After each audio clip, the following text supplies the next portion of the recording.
Hello, so welcome to an interview with Chris Stricker, the founder and chief artist of Astrodrift, and myself, Sylvain, the founder of Switzerland's top natural sun care brand, and also the inventor of the NFT mascot for a professional sailing race that uses the Captain Puru little pudgy penguin as a mascot for the race.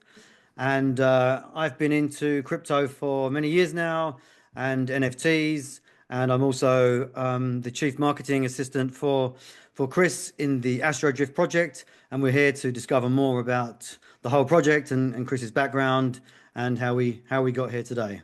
Would you like to give us a quick intro, Chris? Yeah, I'll try. Hello, everyone. Hi. So I'm from the northeast of Switzerland near the Lake of Constance, which is close to the German border.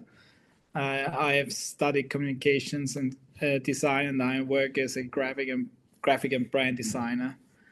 I do been doing digital art for a few years now. I can't really remember when it started. I think it started when I was able to use the computer, basically Windows 95, I think.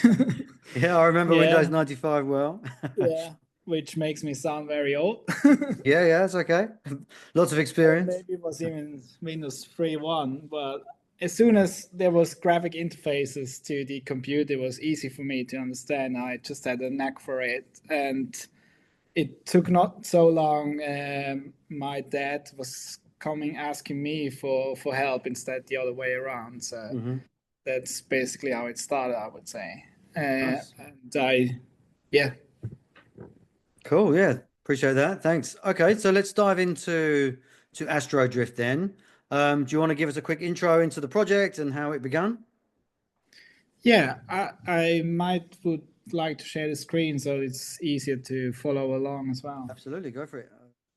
So Astrodrift is basically its own universe. It's built around the idea of space mining.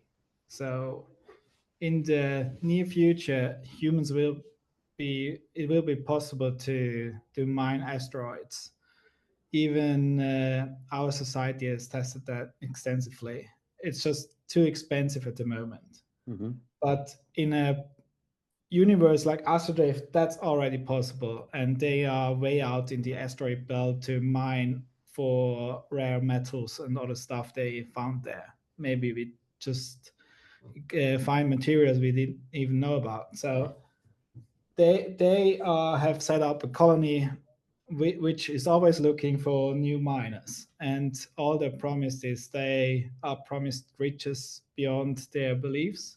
And when they get there, they kind of realize that they have been tricked. So it's just too expensive to stay there as a miner, to be there as a miner. So you don't really earn anything, even though you earn quite much, but the living conditions are not as great as they should be.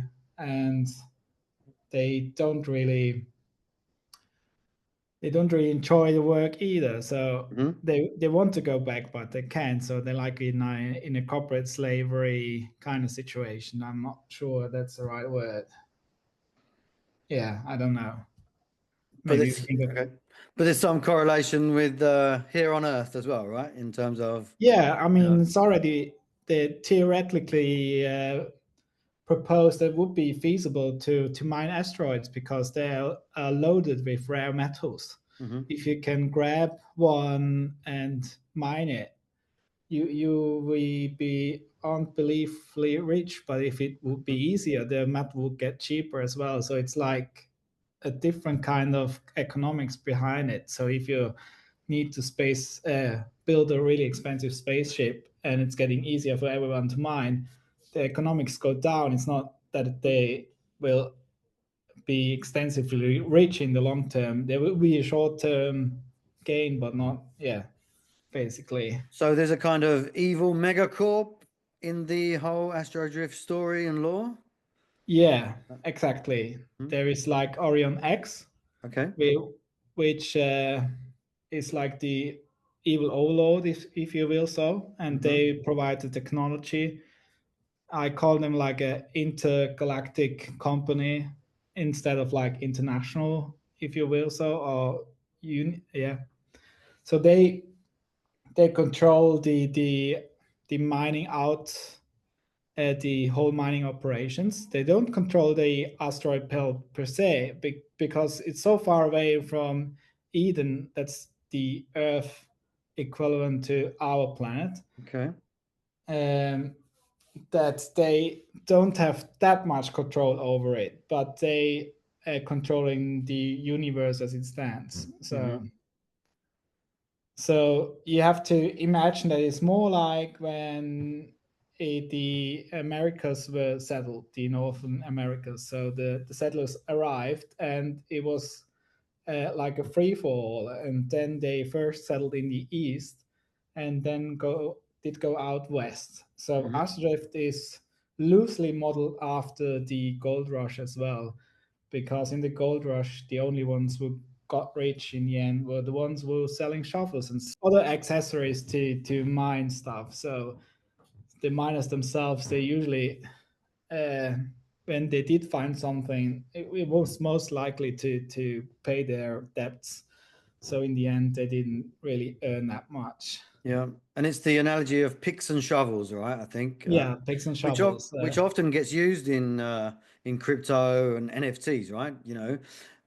People use the analogy to different protocols or different projects, to say that they have more potential, right? If you invest in the kind of picks and shovels plays in within crypto and NFTs, right? Yeah, I Okay, guess that analogy would also work for Astrodrift, because we're just starting to build it. Who knows what's gonna come in the future? I sure, yeah. mean, we do have our plans, but the potential is huge. Absolutely, yeah. Okay, and then how did begin? How did you come up with the whole creative process, right? Where did you start? I started with the characters themselves. Hmm. I was able to create consistent characters. As you might already know, the characters are created with AI, but Hmm. that doesn't mean that they are not artistically made, because every one of them has been handpicked. Sure, So yeah. there's not like a mass production of avatars behind it. It's not like that I've run a script that puts out 1,000 different heads, because that would be neither beautiful nor sustainable. So the collection is heavily curated. So this means like each character has been handpicked for their attributes, Hmm. and for consistency of the rules I set myself. For example, each of the characters, they are sitting at, or standing, whatever, at the 30 to 45 degree angle. Hmm. There's a certain area of body you need to see, like we do on the podcast right now. So it's like you from shoulder to head, with some Hmm. overhead safety space as well. So that's one criteria. Then the art of the photography, if you want to call it that, is also a criteria. So they look consistent in style and also detail grading. Hmm. And also they have the same color palette in a way. So there are different color palettes. There are a few different backgrounds as well. But overall, they all need to fit together, even though they are quite different from each other. Yeah, yeah, and I've seen many of them, right? The previews of them, and yeah, they're in great detail, right? Extraordinary detail and creativity that's gone into handcrafting these avatars, right? So, yeah, it's really impressive, right? And I think, using the latest tools is a part of the whole creative process, right? Over time, and that's really interesting, right? Yeah, if you touching up on that, so a few years ago, that wouldn't be even possible to create 1,000 different characters in as a smaller operation. You would need to hire like a few different 3D artists, and then let them work for a few months or maybe 2 years or something like that. And then in Hmm. the end, you need to render them out as well. So uh, which is not feasible for a small operation to create high quality outputs as it is now. Yeah, absolutely right. And I think this is the way the whole creative process is going, right? It's the ability to adapt and move with the current tools and technology that's coming around, right? And I think the those that master the tools right now will have the biggest impact, right, in the future. And that's also what we want to do in the future as well, because there are going to be new tools available for us to use in terms of gaming, for example, so we can generate the worlds we want to play in. And we don't need to wait for a studio to produce a game for 5 years and then it's buggy when you launch it and it's Yeah. not really working that well and it's not what you have expected, and probably you needed to wait another 3 months as well. So in the future you can probably prompt a game based on a specific set, Yeah, and we absolutely. want to be that starter set so you can build your own adventure for yourself. Yeah. And yeah, absolutely right. The technology is evolving at an incredible pace. And a project like this can really take great advantage of how these tools evolve, right?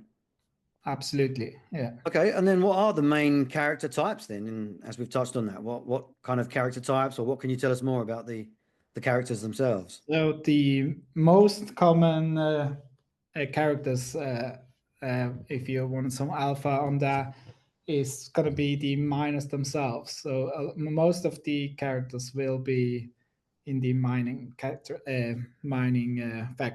if you Mm-hmm. will. And Okay. there is also the Orion X Corporation faction, which is self-explanatory. Mm-hmm. And then we have the Orion X Corporation are the Dark Star Outlaws, which are kind of the pirate smugglers, and also like the Dark Star Outlaws are the pirates, smugglers, and mercenaries of the asteroid belt. So they do sometimes work for the Orion X Corporation, but they don't uh, are employed by them, so they're only working on contract basis. If you find a higher bidder, they do probably work for someone else as well. So Mm-hmm. you just need to have financial interests that align. So Okay. they they look. So that's how they operate basically. Okay, so minters can look forward to either minting um, one of the miners, which are, I guess, more of the good guys, I would assume, or Yeah, one of the from the big corp Orion X, essentially, right? yeah, and there will also be the Astrodrifters themselves, which is like the rebel faction of the story as well. Okay, so there's three main kind of types there that people Four can mint. in Four. total. Four Four. main, yeah. And I already have set up a fifth faction for the next season, which might be released next season or the season after. But there's more potential to the story as well. Yeah. Okay, and then what can minters expect in terms of, what it means to hold which faction and how that progresses the story for them? So each faction is the rarities are different on each faction. So in terms of minus, is since it's the most common, that will be the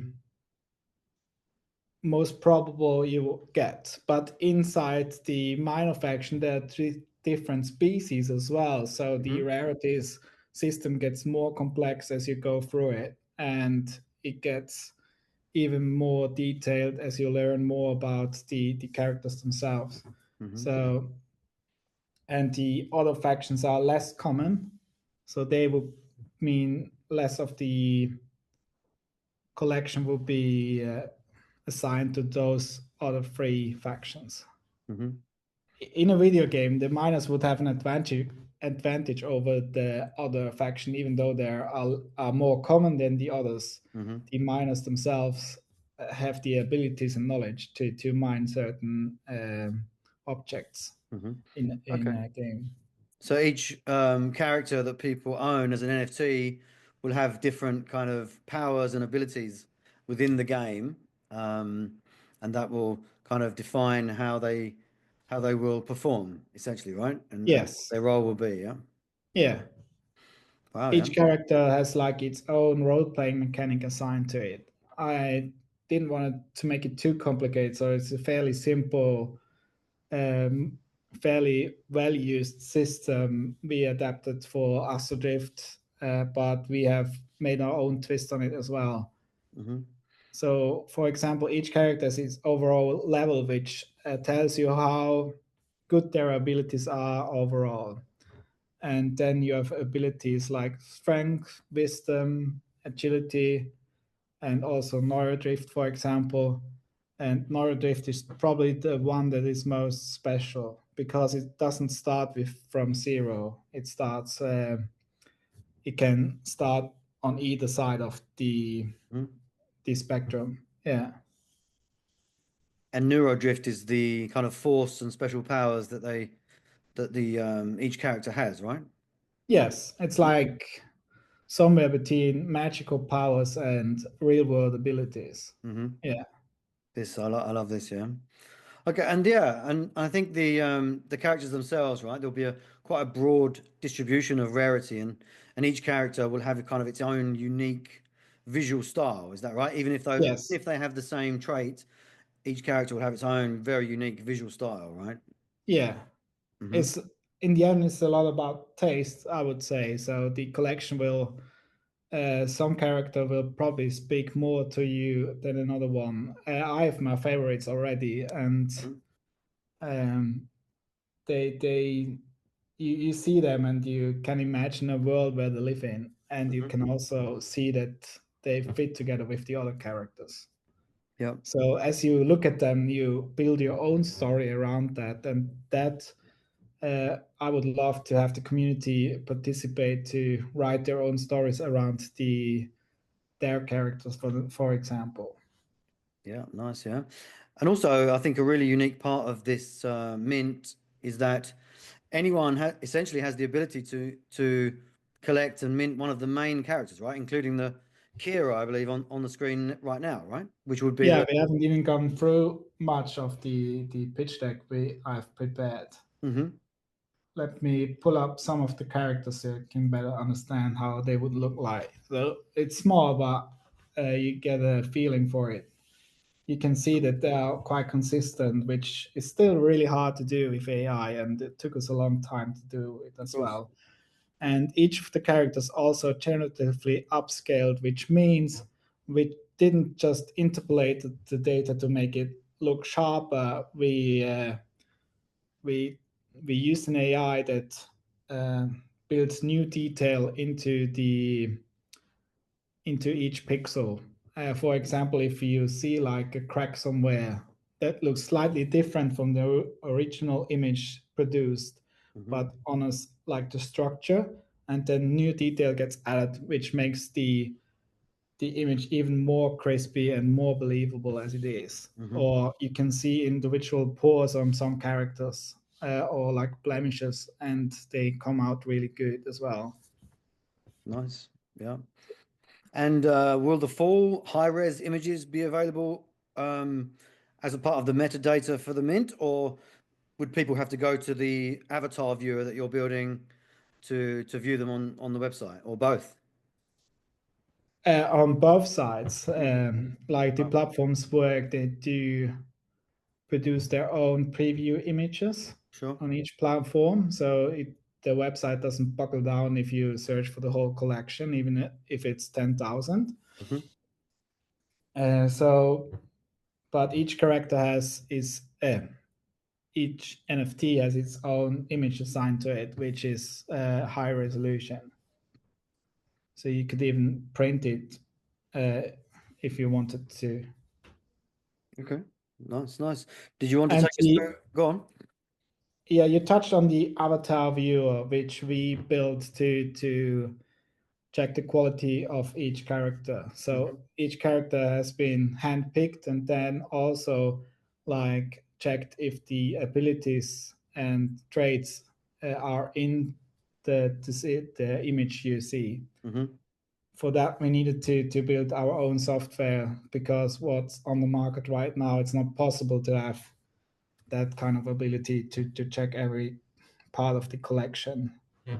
So this viewer will also be released in a form that is usable for the public to see every detail of the whole collection. Some parts which will not be visible on OpenSea, you can then explore on our site as well in the viewer. Yeah, and this will be in the basically the client area of the website, right? The quarters, I think, as we call it. Yeah, first, I mean, if you sign up now, you get like early access to everything we release. But then after that, it will be user tested by the community. And if we are confident, we release it to the public as well. But if you sign up now, you get like first tips on everything. Nice, nice. And you built this software yourself, and it will be available on the website, right? Post mint. We Yeah, built it ourselves, and it will be available on our website fairly soon after the launch, as soon as possible. Yeah. Wow, amazing. Yeah, I mean, I've seen a sneak preview of it, right? And yeah, it looks amazing, right? All right, let's maybe. Do you want to go through any more parts of the slides there? Like, feel free to.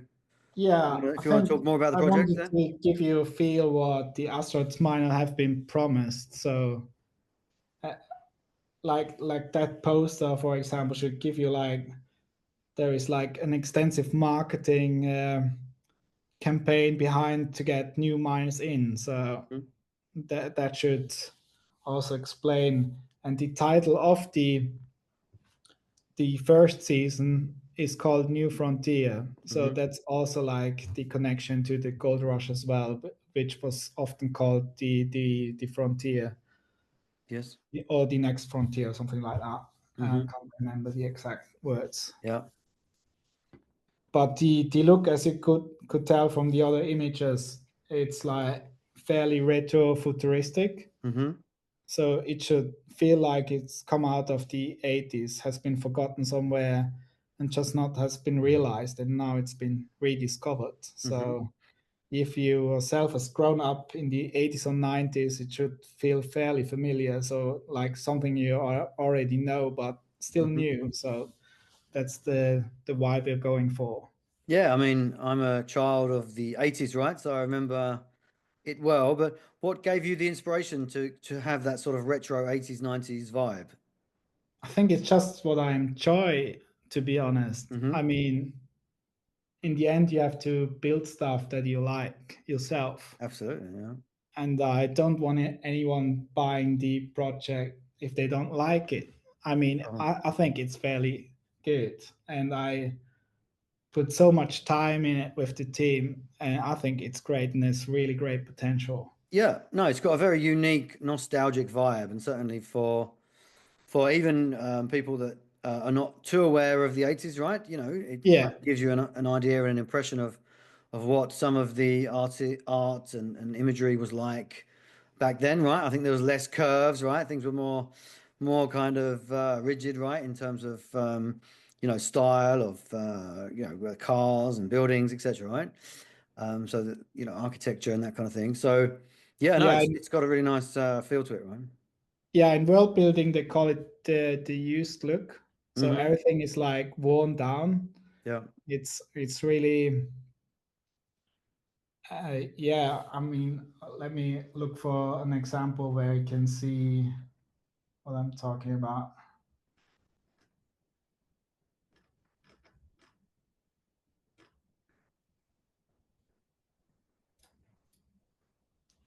Yeah, it's just one example of one aspect of the world is like a visual for this page.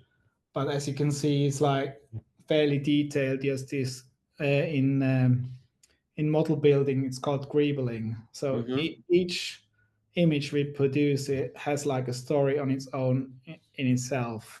Each object is made with a purpose, and not just to look nice.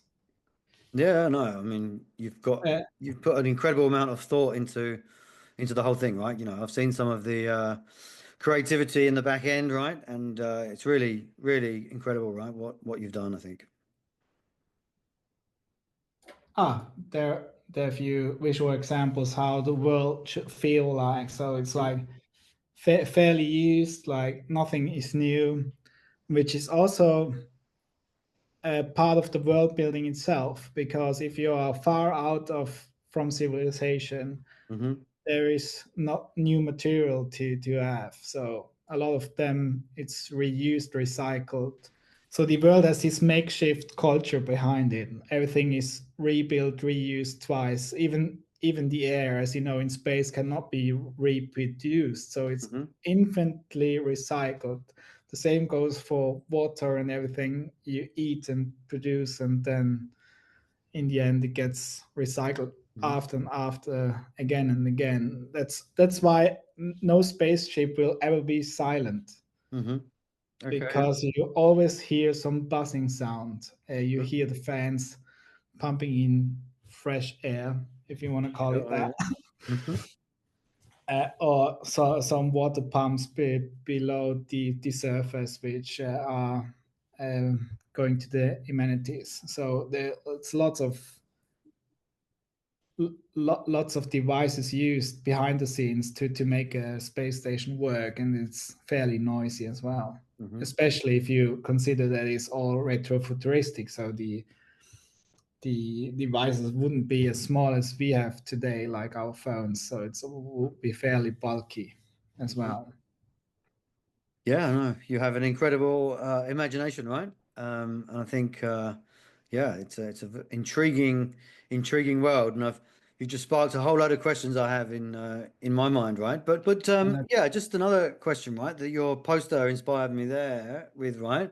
Is how is life on Eden, right? You know, people are being recruited there into the asteroid belt to be miners.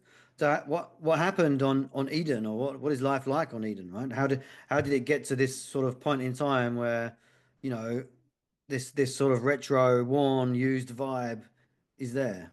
Eden could be fairly beautiful Mm-hmm.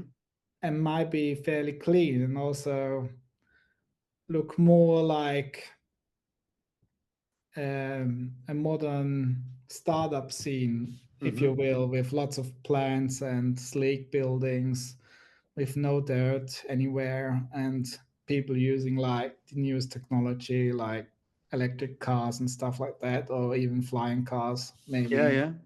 And what drives? Go all on. the stuff we imagined when we were little. So Sure, yeah, yeah. But what drives people on Eden, for example, right? To want to go to the mining role on the asteroid belt? Is it just economic incentives? I think it's like the promise of a new adventure. It's like one of the allures to the asteroid belt. And I think the danger, and since it's far away, it's also like a part of it.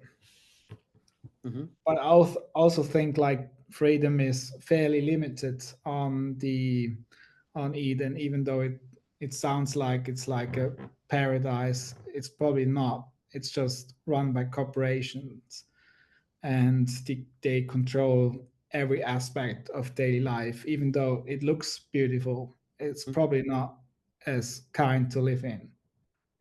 Sure, yeah. Even though the asteroid belt is the opposite of that equation, if you will. You gain freedom, but you're gonna live quite poorly under these conditions because they're not that great, and it's not what you've been promised as well. But you gain a freedom which you haven't had before, and you're not surveyed 24/7 by a corporation that does only have financial interests in mind. Hmm. Okay. All right, great. And then moving on, right? I mean, there's deeply entrenched into the project is neurodiversity, right? So how is that embedded into the world and characters, and how does that fit in? Yeah, I call it Neurodift because I didn't want to have a one-to-one copy of something that's existing in the real world. It's like Sure. inspired by the concept of neurodiversity, but it's not the same thing. So it can be also be more magical and more fun as well. Yeah, that's great. So it has like these mystical components to it, and it's not explained in the world per se how it works. It's just there, and people discover it on their own. So like my main character, she's a very skilled mechanic, and if she repairs a robot that is broken, she kind of feels where it's broken before she even know where to look for. So she has like supernatural abilities which helps her to navigate the world around her, but those abilities also overwhelm her sometimes. They get like into a shutdown. Nice. So it's like in storytelling you call that stakes. So every time you use like magic, it has also like negative connotations to it. Not negative, like it has a cost assigned to it. Yep. Not all words function like that, but if you use a lot of your Neurodrift, there is some cost to it as well. So it's not just a free power you can use infinitely, even though it's magical. Yeah. And that's one objective for the entire project, right? Is to assist, with people in Switzerland and beyond, that are neurodiverse, for example, right? And Yeah. and make a difference, right, in this world. Yeah. I found out during the project that I'm on the spectrum myself. So it's close to my heart to talk about it. And it's part of the mission of the project as well to inform and break stereotypes around it. Because I didn't see for myself that I could be autistic, for example, because I just had this really specific image in mind what an autistic person should look like. Sure. So I couldn't see for myself, and I don't want others to wait that long to find out who they are. Yeah, no, that's great, right? I think that was definitely one of the things that appealed to me about the project, right? And gives it a sort of deeper meaning and purpose, right? Which I think is really important, certainly. Yeah. In building out anything with meaning. Yeah. But I don't want to like be the teacher to people. They should discover it for themselves. So it's like one aspect of the story, and even if you're not that interested into it, you can have fun to see the whole world around Astrodrift as well. Sure. Yeah. So it's like having like a good balance in between, like telling you something you didn't know and also having fun exploring the world as well. Yeah, that makes sense, right? I think that's a good way to approach it. All right, then let's move to the mint itself then, right? And the launch of the NFTs. Can you give us a bit more details about that? So how many pieces and PFPs, profile pictures will there be, and what blockchain are you using, for example? We are using Ethereum because it's battle tested, and all the projects with the biggest potential are on there, and we see ourselves on that playing field. Yeah. And how many characters will there be? There will be 1,000 different characters in the first season available. Yeah. Wow. And these are already produced, right? So they Yes. have these Yeah. detailed characters produced, and yeah, a few lucky minters will get the super rare editions, right? This is really exciting, right? Okay. And we will be minting fairly soon. So on the 7th of May, it will start with the ambassadors. So if you are new to the project, the ambassador program is something you can still get into it. You need to be fast because it's closing soon. Sure. But you can mint the day early, and you also get like a free mint as well, and 2 extra whitelists to it as well. So yeah, it's a very attractive proposition from us, but we want to have believers behind the project. So that's how we sort out and weed out the bad things. Yeah. Yeah, it's a privilege to be a part of the ambassador program myself, right? And to be in the inner circle and help shape the future of the universe, right? Yeah, Is there any additional utility or perks that the Astro Drift NFT holders get? yeah. As mentioned earlier, you get like first tips of every release. So there's like the crew quarters, as we call them, Hmm. where you have like a login. Um, you can connect and see all the developments into the world of Astrodrift and see how the universe shapes. And you can beta test early releases like the viewer and give feedback on that as well. Yep. And then the one of the first releases will be the TCG game we are developing right now, which will be physical in its first iteration. So this will be a kind of collector's traditional trading card game, right? CCG game. Yeah. You know, which obviously one of the biggest in the world is Pokemon, right? And I know Pudgy Penguins through Vibes have released a very successful TCG edition card games recently as well. So it's a very hot part of the whole ecosystem, right?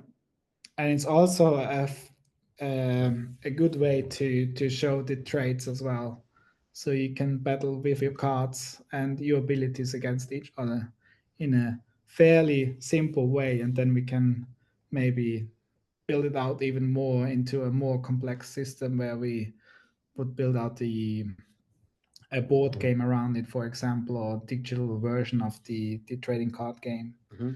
Yeah, and the trading card game is a part of the sort of broader roadmap, right? That Yes. ultimately has the grand vision of an open world game, essentially, right? Yes. Yeah. Oh yeah, amazing. Yeah.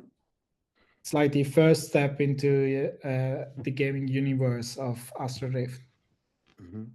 And how has the community response been so far around the mint and the project? I mean, certainly from my perspective, right, getting feedback, um, is incredible, right? People are just really amazed at the high quality of the artwork, and the overall, content in the project, right? But how has it been for you? If I tell people about Astrodrift, they're shocked about the level of depth and world building that's behind it. So it's it's fairly complex already, and I'm not the best person of showing how complex it really is. But I'm excited to the upcoming releases, so I can tell people how much more world there is to Astrodrift as well. Yeah. Yeah, no. And I've seen some of that, right? And got access to some of the incredible amount of work you've done, right? And I think, yeah, a lot of people are going to be really surprised at how much is there, right? And once you release that slowly, then yeah, I think it's going to be a really big impact. Yeah, I believe so. Okay, And so you could go be on. part of that growth in from the beginning. Yeah. Yeah. All right. So, yeah, the mint then would be May the 7th for ambassadors, and then May the 8th will be the Yeah, public correct. and We didn't whitelisting touch mint. on that yet. Yeah. So, is there anything else you want to end with, and any other details you want to add for anyone listening?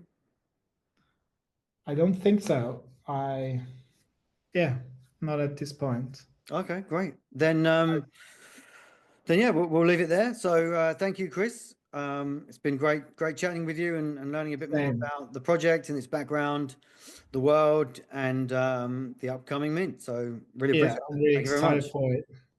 All It's going to right, be great. let's drift. We hope to see you there. Thank you. Yeah, I'll be there, Bye. right? All right.